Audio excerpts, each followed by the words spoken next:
Hello everyone, welcome back to NJ classes. Guys, आज की class में हम करने वाले हैं जीईआरएल सिस्टम। जैसा कि आपको पता है कि प्रीवियस क्लासेस के अंदर हम गोल्जी बॉडी, एंडोप्लाज्मिक रेटिकुलम और लाइसोसोम टॉपिक कंप्लीट कर चुके हैं। तो उन्हीं से रिलेटेड आज एक टॉपिक है, दैट इज जीईआरएल सिस्टम।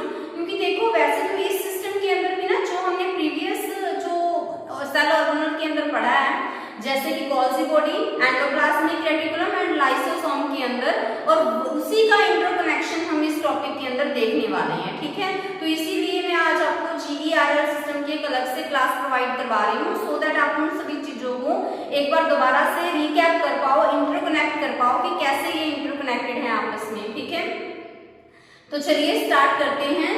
तो देखिए गाइस, जीईआरएल सिस्टम, तो यहाँ पे जी का क्या मतलब है? जीईआरएल सिस्टम में जी का मतलब है गोल्जी बॉडी। जी का मतलब क्या है? Golgi body. और ईआर का मतलब क्या है? यहाँ पे ईआर का मतलब है एंडोप्लाज्मिक रेटिकुलम। क्या है? Endoplasmic reticulum. ठीक है, और एल का मतलब क्या है? लाइसोसोम। तो it means Golgi body, endoplasmic reticulum और लाइसोसोम जब आपस में इंटरकनेक्शन में काम करेंगे ना, एक दूसरे से रिलेटेड तो है ही। ठीक है, तो जब ये मिलकर काम करते हैं, जैसे कि हमें पता है कि जैसे ही एंडोप्लाज्मिक रेटिकुलम से जो वेसिकलर रिलीज होंगे वो इसके साथ जाकर फ्यूज होंगे, गोल्जी बॉडी से फर्दर क्या बनेंगे? लाइसोसोम बनेंगे। तो इट मींस ये आपस में रिलेटेड तो है। तो इसी वजह से हम इसको एक सिस्टम के अंदर पढ़ रहे हैं, दैट इज जीईआरएल सिस्टम। जी का मतलब है यहाँ पे गोल्जी बॉडी, ईआर का मतलब है यहाँ पे एंडोप्लाज्मिक रेटिकुलम एंड एल का मतलब है यहाँ पे लाइसोसोम। ठीक है, तो चलिए देखते हैं जो जीईआरएल सिस्टम है, हम इसको डायग्राम की हेल्प से रिप्रेजेंट करना चाहेंगे। तो मान लीजिए कि ये क्या है हमारे पास? ये है सेल। ये क्या है? सेल। ठीक है, और सेल के अंदर मैंने यहाँ पे दिखा दिया न्यूक्लियस। मैं थोड़ा इसको साइड में ही रिप्रेजेंट करूंगी, जैसा कि मैंने लाइसोसोम की क्लास में भी आपको करवाया था। रीजन क्या है उसका? सो दैट मैं बाकी सारे डायग्राम के अंदर सभी चीजें अच्छे से रिप्रेजेंट कर पाऊं। तो मैंने यहाँ पे दिखा दिया न्यूक्लियस, और न्यूक्लियस अगर हम रिप्रेजेंट कर रहे हैं तो हमें न्यूक्लियस की मेम्ब्रेन रिप्रेजेंट करनी है। ठीक है, तो अभी देखिए आप इस चीज को कि जो न्यूक्लियर मेम्ब्रेन है वो टू टाइप की होती है, आउटर न्यूक्लियर मेम्ब्रेन और एक होती है हमारे पास inner nuclear membrane. Outer nuclear membrane और इनर न्यूक्लियर मेम्ब्रेन। ठीक है, सो ये हमने रिप्रेजेंट कर दिया गाइस न्यूक्लियस को, न्यूक्लियर मेम्ब्रेन को।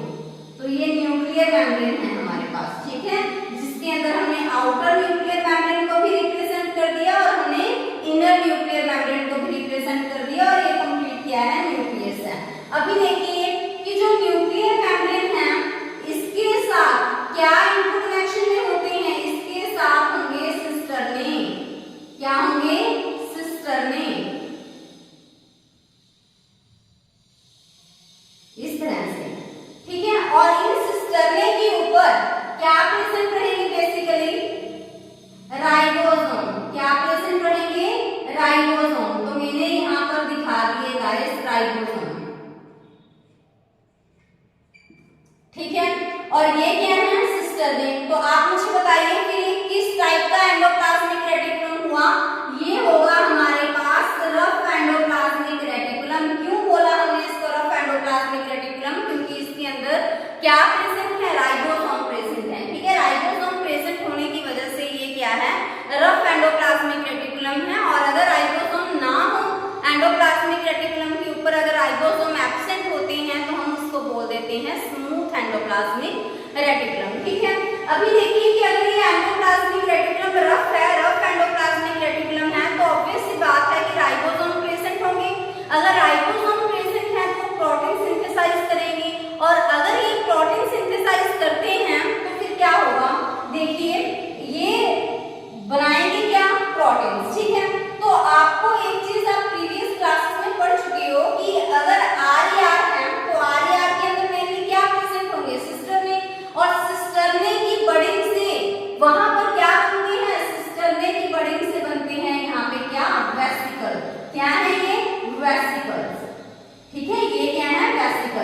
बने कैसे ये वेसिकल बताइए, जो ये वेसिकल मैंने रिप्रेजेंट किया ये बना कैसे, इस सिस्टरने की बडिंग से बनेगा, ठीक है। और ऐसा नहीं है कि सिर्फ सिस्टरने की बडिंग से वेसिकल बनते हैं, यहाँ पे ट्यूब्यूल्स की बडिंग से भी वेसिकल बनते हैं, ठीक है। तो अगर ये आर है तो मेनली इसके अंदर सिस्टरने होंगे, है ना, अंडरस्टूड है, तो सिस्टरने की बडिंग से वेसिकल बन गए। तो अभी बताइए वेसिकल के अंदर क्या पैक होगा, इन वेसिकल के अंदर गाइस रहेंगे प्रोटीन्स, क्योंकि सिस्टरने है यहाँ पे आर के अंदर मेनली, तो वो तो प्रोटीन से बनाएंगे और वही प्रोटीन इन वेसिकल के अंदर क्या हो जाएगा, पैक हो जाएगा। Is it clear? अभी देखिए नेक्स्ट वन, अभी हम यहाँ पे रिप्रेजेंट करते हैं गोल्जी बॉडी को, ठीक है, सिर्फ समझाने के लिए मैं बता रही हूँ, अदरवाइज एनिमल सेल की अगर हम बात करें तो हम न्यूक्लियस को सेंटर में रिप्रेजेंट करेंगे, ठीक है, और प्लांट सेल में हम थोड़ा पेरिफेरी में रिप्रेजेंट करते हैं, सिर्फ समझाने के लिए कि सारी चीजें यहाँ पे आ जाए, तभी मैंने इसको एक साइड में रिप्रेजेंट किया। तो अभी देखिए कि अगर मैं यहाँ पे बना दूं गोल्जी बॉडी, ठीक है, तो ये क्या बन जाएगी, गोल्जी बॉडी,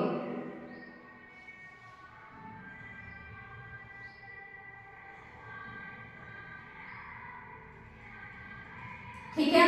तो ये हमने बना दिए गोल्जी बॉडी के अंदर सिस्टरने, और ये क्या हो जाएगा उसका कन्वेक्स फेस, और ये क्या हो जाएगा उसका कनकेव फेस। लिख देते हैं, तो ये क्या है इसका सिस फेस, या फिर हम इसको बोल देते हैं क्या, कन्वेक्स फेस, और ये वाला क्या है, ये हो जाएगा ट्रांस फेस, यानी कि कनकेव फेस, ठीक है। अभी होगा क्या एक्चुअली में, ये जो वेसिकल जो कि आर के अंदर सिस्टरने की बडिंग से बना, ठीक है, जिसके अंदर प्रोटीन पैक है, क्योंकि ये बिना ही प्रोटीन रहा है, तो ये जो वेसिकल है, ये वेसिकल यहाँ आकर क्या हो जाएगा, फ्यूज हो जाएगा, ये वेसिकल यहाँ आकर क्या हो जाएगा, फ्यूज हो जाएगा, ठीक है। जैसे ही जो ये वेसिकल है वो इस मेम्ब्रेन के साथ जो हमारे पास गोल्जी बॉडी के सिस्टरने है उसके साथ आकर फ्यूज होगा, इस तरह से फ्यूज हो गया इसके साथ, ठीक है। तो जैसे ही वो फ्यूज होगा ये वाला मटेरियल सारा अंदर जाएगा और मॉडिफिकेशन होगी इसके अंदर। अगर यहाँ पे आप ये देखिए जो आर था उसने प्रोटीन्स बनाए, तो प्रोटीन्स किस टाइप के बने, यहाँ पे प्राइमरी प्रोटीन्स, तो यहाँ पे आकर क्या होंगे, गोल्जी बॉडी के अंदर आते ही इसके अंदर चेंजेस होंगे, मैंने आपको प्रीवियस क्लासेस में बता चुकी हूँ मैं इतना, ठीक है। जैसे ही उसके अंदर चेंजेस होंगे मॉडिफिकेशन के बाद, ठीक है, जो प्रोटीन्स हैं अभी मॉडिफाइड हो जाएंगे और वो यहाँ आकर स्टोर हो जाएंगे, कहाँ पे, इस स्वोलन पार्ट के अंदर, ठीक है। इस स्वोलन पार्ट को हम क्या कह देते हैं, इस स्वोलन पार्ट को हम बोलते हैं गोल्जियन वैक्यूल, ठीक है। और धीरे धीरे ये वैक्यूल क्या होते जाएंगे, बड़े होते जाएंगे और फाइनली यहाँ से पिंच ऑफ हो जाएंगे, ठीक है। और इसके अंदर अभी मटेरियल तो पैक होगा ही होगा, ठीक है। तो अभी हम इसको क्या बोलेंगे, ये है हमारे पास गोल्जियन वैक्यूल, क्या है ये, गोल्जियन वैक्यूल। तो यानी कि हुआ क्या, जो वेसिकल जैसे ही इस फेस के साथ फ्यूज हुए, ठीक है, मॉडिफिकेशन हुई सब्सटेंसेस की, उसके बाद क्या हुआ, वो यहाँ पर स्वोलन पार्ट के अंदर आके स्टोर हो जाएंगे, साइज बड़ा होता जाएगा, फाइनली वहां से पिंच ऑफ हो जाते हैं, तो इसको हम बोल देते हैं गोल्जियन वैक्यूल। अगर इस गोल्जियन वैक्यूल के अंदर क्या है, यहाँ पर क्या प्रेजेंट है, एंजाइम, और वो भी कैसे, इनएक्टिव फॉर्म में, देन इस गोल्जियन वैक्यूल को हम क्या बोलना शुरू कर देंगे, हम उसको बोलेंगे गाइस प्राइमरी लाइसोसोम, क्या बोलेंगे उसको, प्राइमरी लाइसोसोम, ठीक है। तो आई थिंक आपको इतना क्लियर होगा कि जीईआरएल सिस्टम क्या है, एंडोप्लाज्मिक रेटिकुलम, गोल्जी बॉडी और लाइसोसोम क्या आपस में रिलेशन में नहीं है, कनेक्टेड नहीं है ना, आपस में रिलेटेड है ना, ये इसी वजह से हमने इसको क्या बोला, GERL system. Is it clear? After that आप देखिए कि अगर क्या होगा, देखो लाइसोसोम है, लाइसोसोम के अंदर एंजाइम पैक होते हैं, ठीक है, और वो किस में हेल्प करेंगे गाइस, डाइजेशन में हेल्प करते हैं, लाइसोसोम डाइजेशन में हेल्प करता है, ठीक है। तो इट मींस वो कैसे डाइजेशन में हेल्प करेगा, देखो हमें पता है कि सेल इंट्रासेलुलर डाइजेशन भी करेगा और वो एक्स्ट्रा सेलुलर डाइजेशन भी करता है, ठीक है। अगर सेल से बाहर कोई भी पैथोजन आया है, ठीक है, कोई भी फूड पार्टिकल आया है, तो वो उनके डाइजेशन में भी हेल्प करता है। तो मान लीजिए कि यहाँ पे क्या है, फूड पार्टिकल है, मैं इसको सॉलिड फॉर्म में दिखा देती हूँ, ये क्या है हमारे पास यहाँ पे एक फूड पार्टिकल है। ठीक है, तो जैसे ही ये फूड पार्टिकल आएगा अंदर, कैसे आएगा ये फूड पार्टिकल, जैसे इस फूड पार्टिकल ने गाइस अंदर आना है, अंदर की तरफ आएगा ना, तो क्या किस प्रोसेस के थ्रू आएगा, वो किस प्रोसेस के थ्रू आएगा, नोट कीजिए, वो आएगा एंडोसाइटोसिस के थ्रू। किस प्रोसेस के थ्रू अंदर आएगा, वो एंडोसाइटोसिस के थ्रू। ठीक है, clear. Endo means inside, endo का मतलब क्या है यहाँ पे, इनसाइड, तो उसने अंदर आना है, तो इसी वजह से हमने इसको क्या बोला, एंडोसाइटोसिस। ठीक है, अभी आपके माइंड में एक चीज होगी कि क्या एंडोसाइटोसिस के अंदर जब भी कोई चीज अंदर आएगी तो क्या सिर्फ सॉलिड फॉर्म में ही आएगी? नहीं, ऐसा नहीं होता। जो एंडोसाइटोसिस है, एंडोसाइटोसिस, ठीक है, उसके थ्रू अगर हमारे पास फूड पार्टिकल अंदर आया है, ठीक है, और वो भी कैसा फूड पार्टिकल, सॉलिड, अगर सॉलिड फॉर्म में कोई चीज अंदर आई है तो उसको हम क्या बोलते हैं, उस प्रोसेस को बोलते हैं फैगोसाइटोसिस। क्या बोलते हैं उसको, फैगोसाइटोसिस। ठीक है, और अगर लिक्विड फॉर्म में इनसाइड आई है तो उसको हम बोलते हैं, उस प्रोसेस को बोलते हैं पिनोसाइटोसिस।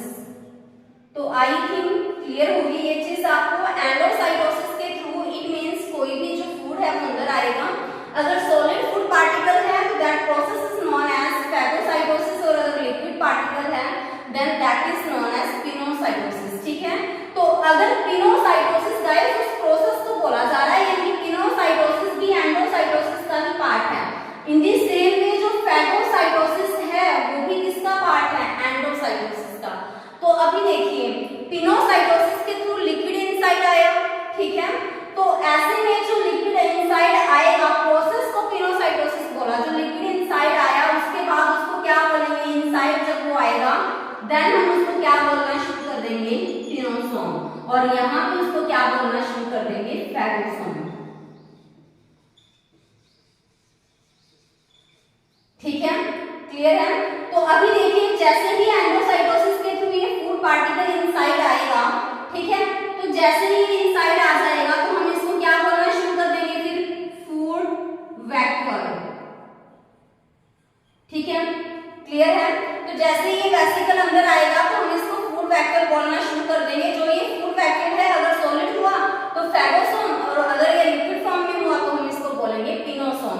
तो अभी देखिए कि जो ये प्राइमरी लाइसोसोम है और जो ये फूड वैक्यूल है आपस में कंबाइन होते हैं, तो ये मैं दिखा देती हूँ प्राइमरी लाइसोसोम को। ठीक है, और यहाँ पे चलो मैं इसको इस मार्कर से रिप्रेजेंट कर देती हूँ सो दैट आपको थोड़ा क्लियर हो जाए। और जो ये फूड वैक्यूल है वो मैंने यहाँ पे दिखा दिया। ठीक है, तो प्राइमरी लाइसोसोम के अंदर क्या है कि जो एंजाइम है वो इनएक्टिव फॉर्म में है, बट जब प्राइमरी लाइसोसोम के साथ गाइस फूड वैक्यूल कंबाइन हो जाता है तो जो प्राइमरी लाइसोसोम है उसके एंजाइम एक्टिव हो जाएंगे। ठीक है, तो वो फिर उसको एक्टिव एंजाइम हो गए तो फिर प्राइमरी लाइसोसोम नहीं बोलेंगे उसको हम बोल देते हैं सेकेंडरी लाइसोसोम। ठीक है, क्या बोलेंगे उसको, सेकेंडरी लाइसोसोम। क्यों बोलेंगे, क्योंकि उसके एंजाइम एक्टिव हैं।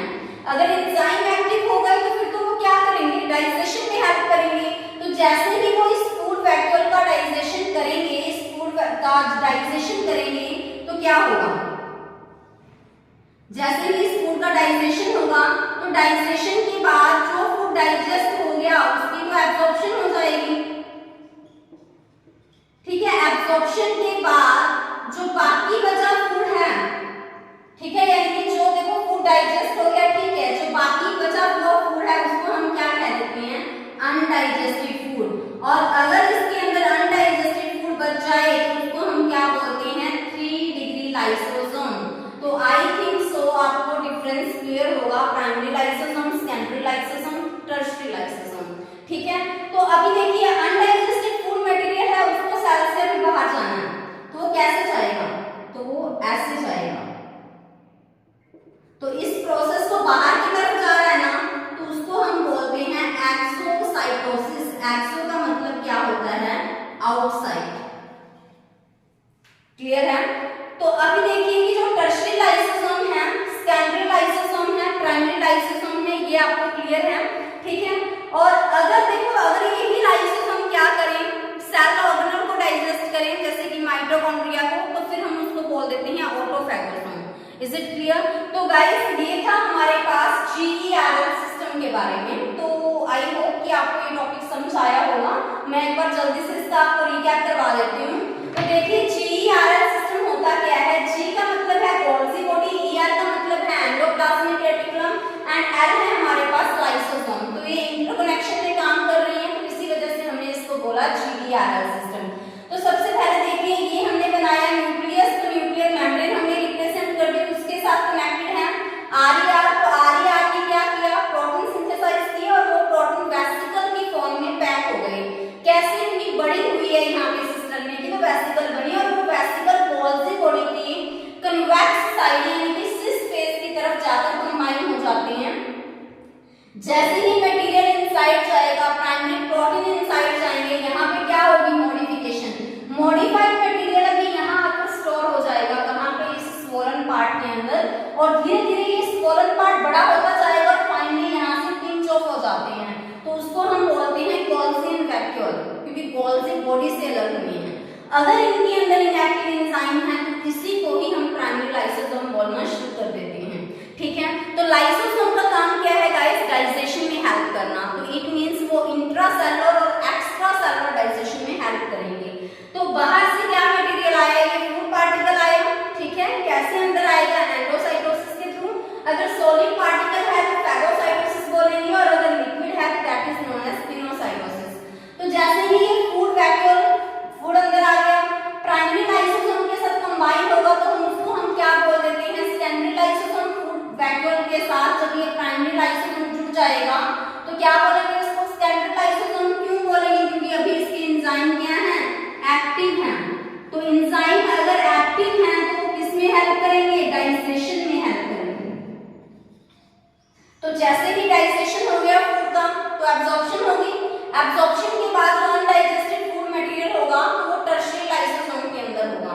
ठीक है, और अगर लाइसोसोम सेल के जो इंटरनल सेल ऑर्गेनल जैसे कि माइटोकॉन्ड्रिया के डाइजेशन में हेल्प करेंगे, then we can say it is autophagosome. ठीक है, तो आई थिंक गाइस जो GERL सिस्टम है ये आपको अच्छे से समझ आया होगा। नेक्स्ट क्लास के अंदर हम माइक्रोबॉडीज के बारे में पढ़ेंगे। Thank you, have a